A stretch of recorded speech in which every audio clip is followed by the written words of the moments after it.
welcome to Community Connection. I'm Marnie Yule, your host, back from vacation. Actually, thank you to Gloria Gross for filling in for me for the show. A couple of weeks ago, I was visiting the central coast of California, to be specific, Cambria, California. Beautiful coastline, but you know, there's no place like home. I fly back into Phoenix Sky Harbor Airport, and it's just like I'm home again, and I'm wrapped in a big warm hug. So we're glad to be back. Lots of things going on. I want to shout out to all of our Community Excellence Award recipients. Was awarded on the 19th at our annual banquet, and I'd have a whole list for them. Look for the Prescott Valley Tribune coming up on Wednesday. All the winners will be in there, as well as our newsletter coming up in August. And if you don't have access to it, please email me and I'll send you a copy. So right now, my first guests today are Captain Jeremiah King. He's the commander with the Central Arizona Fire Honor Guard, and Darlene Packard, who is the fire board member and also a passionate volunteer behind the Prescott Valley Healing Fields of Northern Arizona. So welcome, you guys. Good morning. And that's happening in September, but we're going to talk to Jeremiah a little bit first, because right now, part of that week-long Patriot Week celebration, honoring what we're doing as far as remembering 9/11 and our first responders and just our community and bringing love together, is the Patriot Run. That's right. Whoa! So let's get out there and run. That's right. It's actually the first event after we set up the flags on September 6th. The Patriot Run is on September 7th.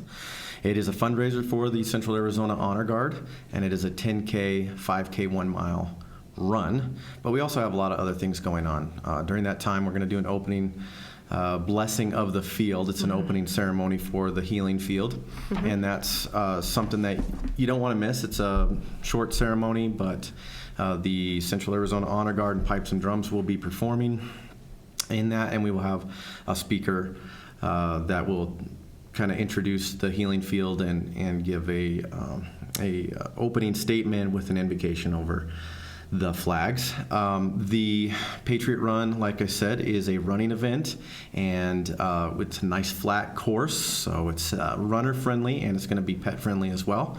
So we're going to have water stations out for runners and pets.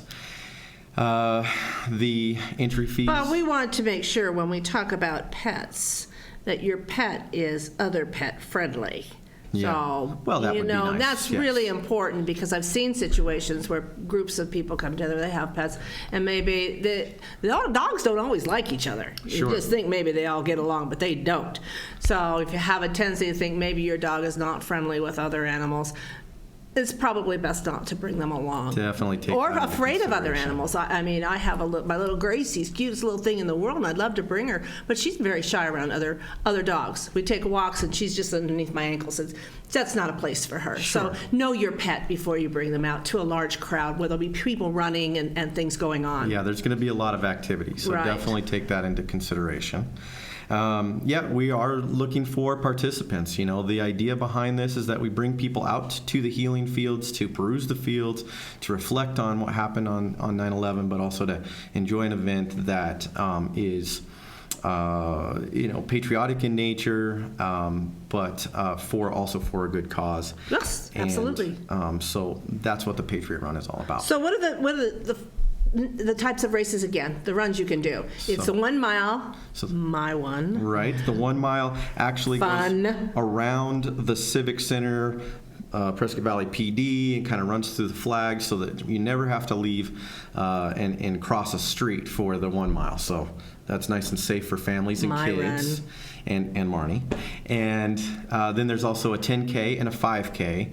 And like I said, What's 5K? Is so 2 it's point? 3.1 miles, and then Okay. 10K is 6.2. Oh, okay. So, Yeah. if you're more of the runner type, depending on what. Now, is this a competition run?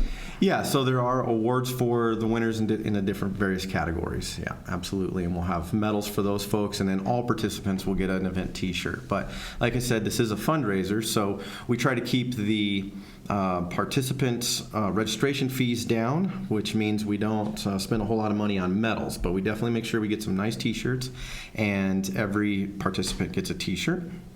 And then And it's for all ages, right? I mean, It the most is. obviously running a 5 or 10K, it's going to be older children and adults. But for the 1 mile fun run walk, it's families come all Absolutely. together. So Yep, it doesn't families matter come what out. age. Okay. Absolutely. And what that's is the correct. registration to participate? So you can register at www.patriotrunpv.com. That is our website, where you can also learn a lot about the Honor Guard, who is really benefiting from the fundraising side of this event. And then you could also go to our Facebook page at Patriot Run 2019. So come on out and join me and the rest of our crazy wild friends that love to run or walk or participate and support our Honor Guard, because you do an amazing job, Jeremiah. Thank you Thank so you. much. And right here, Darlene Packard, who's the volunteer with the Healing Fields of Northern Arizona, that's the kickoff to, but that particular day, and we have time to discuss pretty much that day, but the Healing Fields are open every night, every day, 24 hours, 24/7, 24/7. September 6th through the 12th. Right, and so then that particular day, the 7th, when we do have the run, then later on that afternoon, you have a concert. We do. We have a children's concert from Glasford Middle School, and I think that Bradshaw, I think they're coming from Humboldt, all over. So a wonderful, Yeah. what better way to spend the evening than with our youth singing and a wonderful patriotic concert. So the run begins at what time? Well, the run begins at 7. Early. Check-in starts at 6. Run begins at 7. And then the blessing of the fields is at 9:30. 9:30.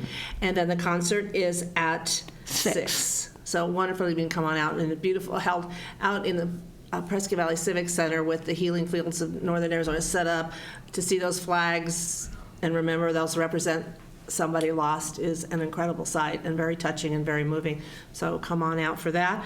And then again, Darlene, we've got several other things going on Thursday, the 10th. Wednesday, the 11th.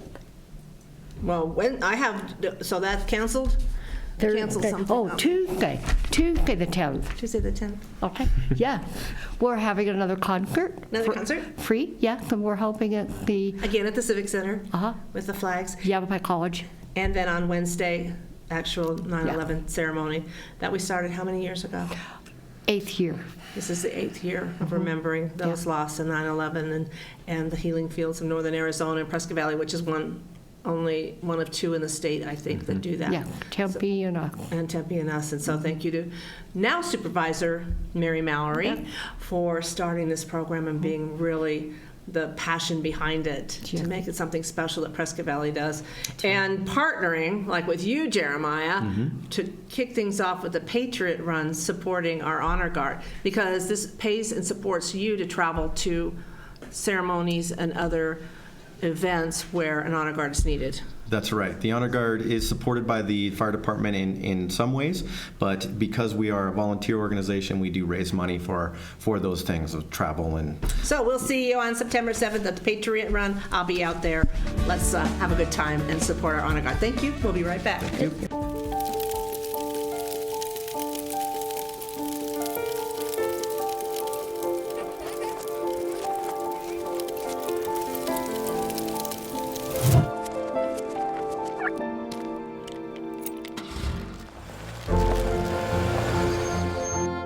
Did you know parking over tall, dry grass can spark a wildfire?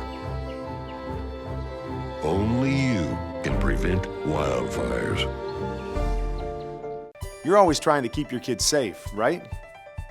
What about preventing concussion? Concussion can happen anywhere, on a sports field, at the park, even at home. So you need to know the ABCs. Assess the situation, be alert for signs and symptoms, and contact a healthcare professional. Most kids recover completely, but seek care to help them get better faster. To learn more, go to cdc.gov/concussion. Keep kids safe. It's as simple as ABC.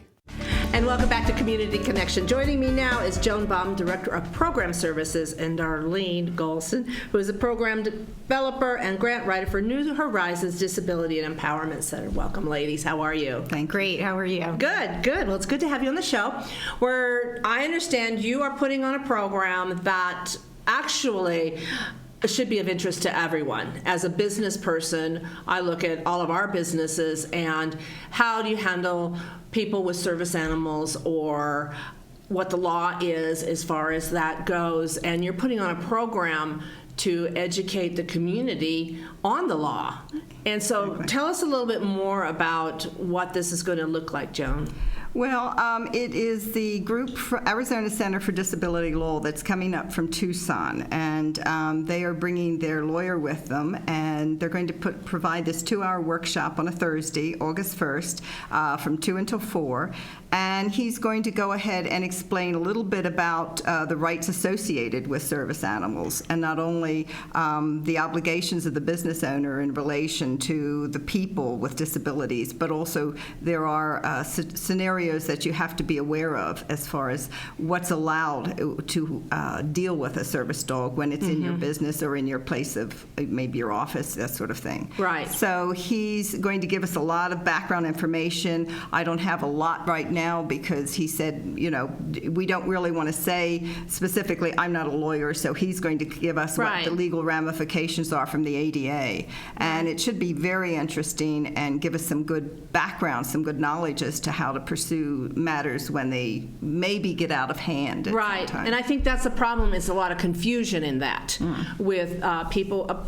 My experience with people with disabilities who have a service animal know the law. Yeah, they pretty much know what's allowed, how to handle questions, and proper service animal etiquette. There's ways you handle your animal, and you don't let them sniff all the food and stuff. By the same token, there are some people that could possibly take advantage of the law. And so there's the education part of both sides. Not only the business owner that might have, open their business and for service dogs and it's allowable, but by the same token, those that might be taking advantage of it. And it's sad to say that does happen, which causes problems for when it's a legitimate service animal providing that service.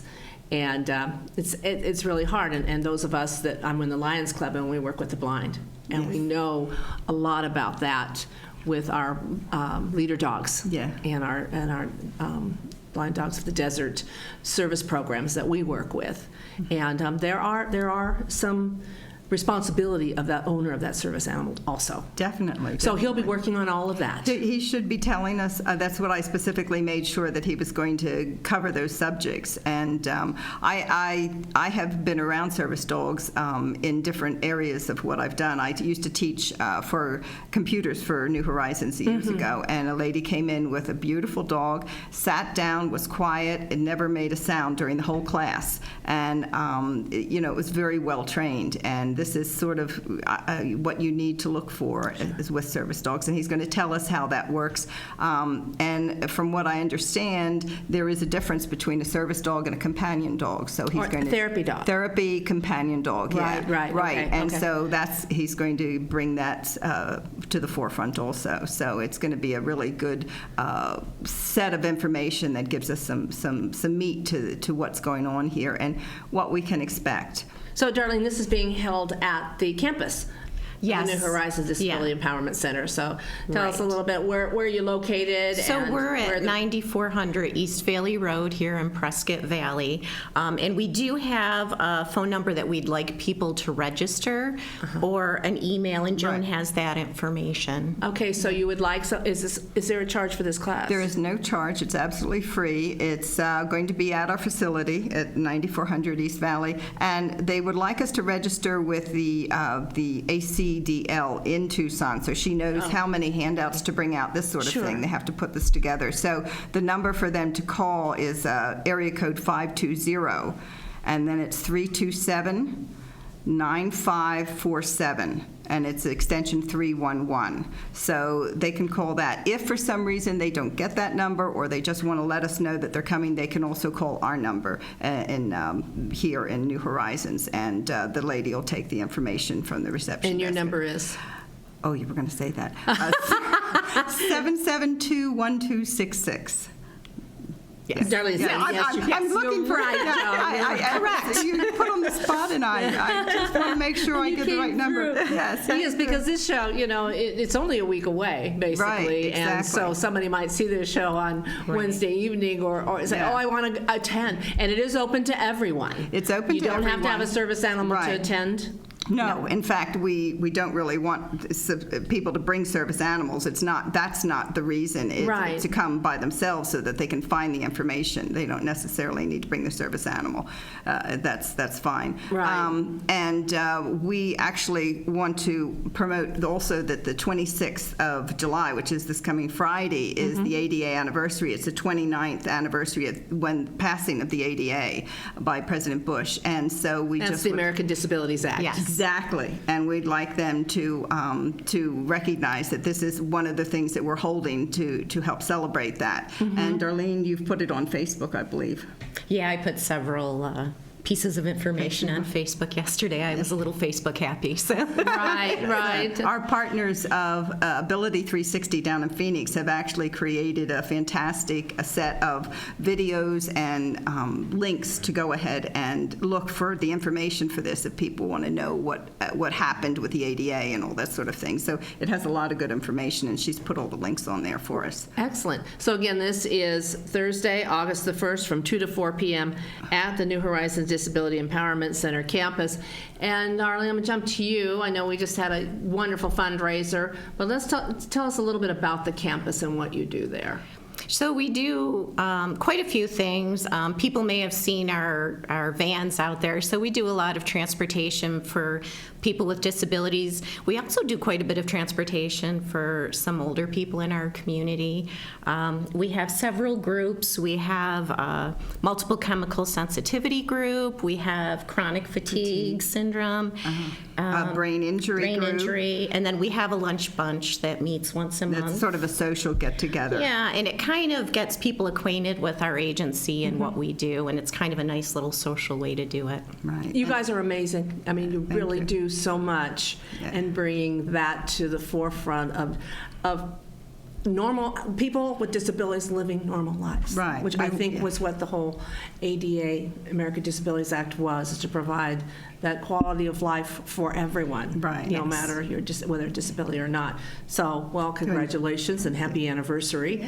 And I look forward to, again, I'll be there. Somebody from the chamber will be there because I think knowledge of this you just can't get enough of. So again, that's Thursday, August 1st from 2 to 4 at the New Horizons Disability Empowerment Center. Thank you, ladies, for joining us. Thank you so much. Short break, we'll be right back. The following is a public service announcement test to determine if you need a fishing license and boat registration before you head out on the water. Let us begin. Are you a pelican? Does this look like your house?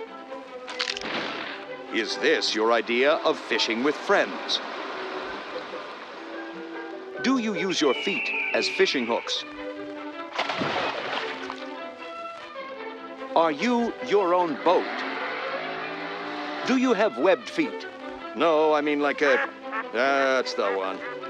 Do you want this in your favorite lake? Yuck, yike. No thanks, mister. Regardless how you answered, you need to be licensed and registered because it helps local conservation efforts protect the very natural resources you enjoy boating and fishing in for generations to come. Do your part at takemefishing.org.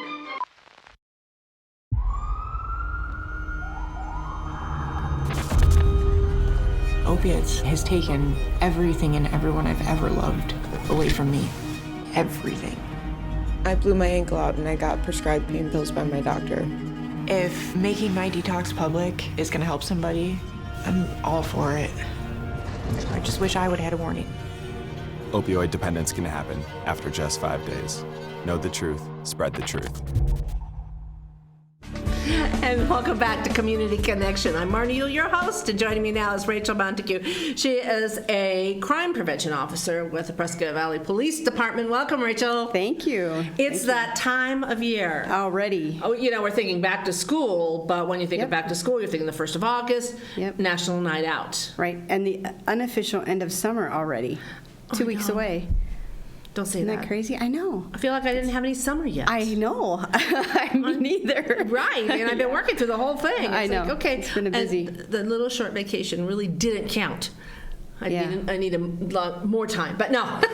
But school is starting up. But again, the first Tuesday of August, designated as National Night Out. It's something really big in Prescott Valley that we always celebrate. You bring the community together. So let's talk about some of the plans for that evening.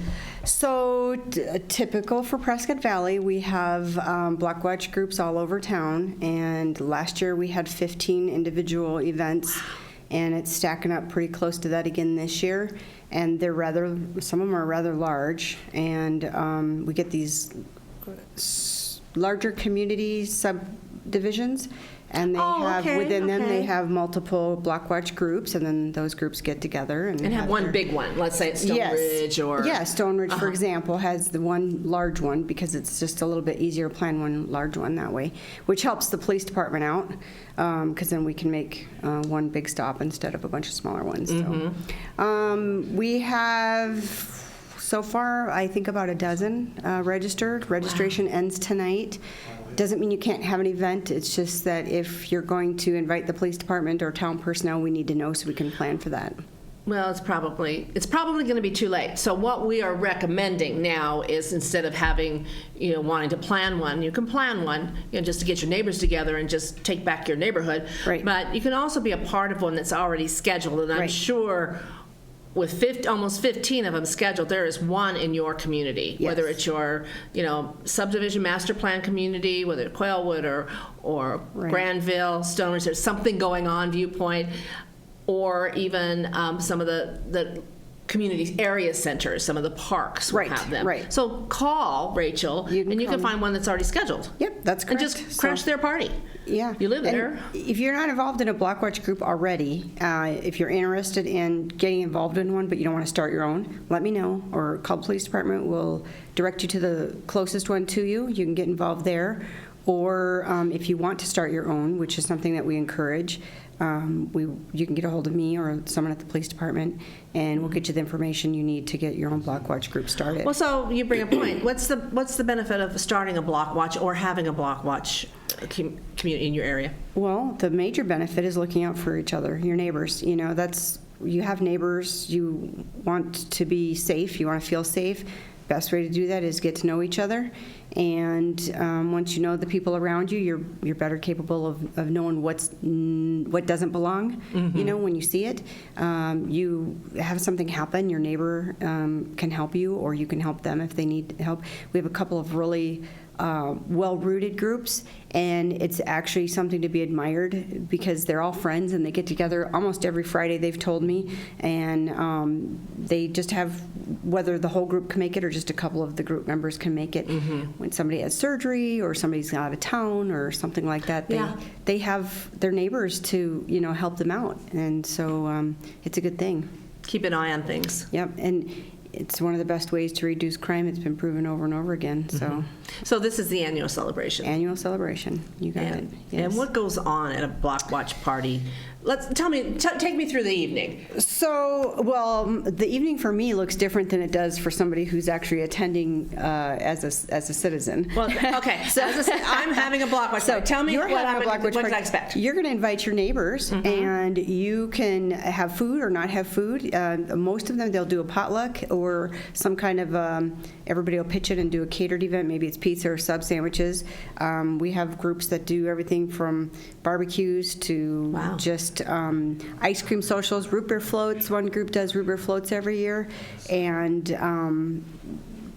you socialize. Maybe you'll have your police department there for sure.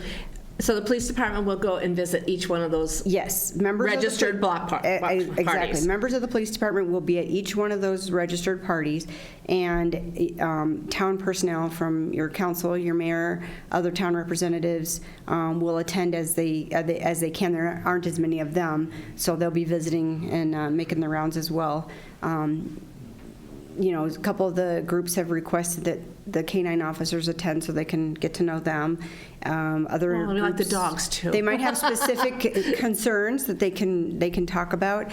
Mostly what it's for, though, is just to get to visit with your police officers, your police personnel, without having to make an emergency call. And that way, when you do have to have that connection with them, it's not as intimidating or maybe not as foreign. Right. But then when you see them in the grocery store or out in the community, you know who they are. And the same with your elected officials. I'm really glad to hear that they attend and get around to visit the community members also to hear maybe their concerns of what's going on. Yeah, and it's a good time. And then from there, one of the things I like to see is last year, I remember leading up to it, I think we have 5 new groups that developed out of the out of the National Night Out events last year. Oh, wow. We have, I believe it's 5 new groups that developed from that.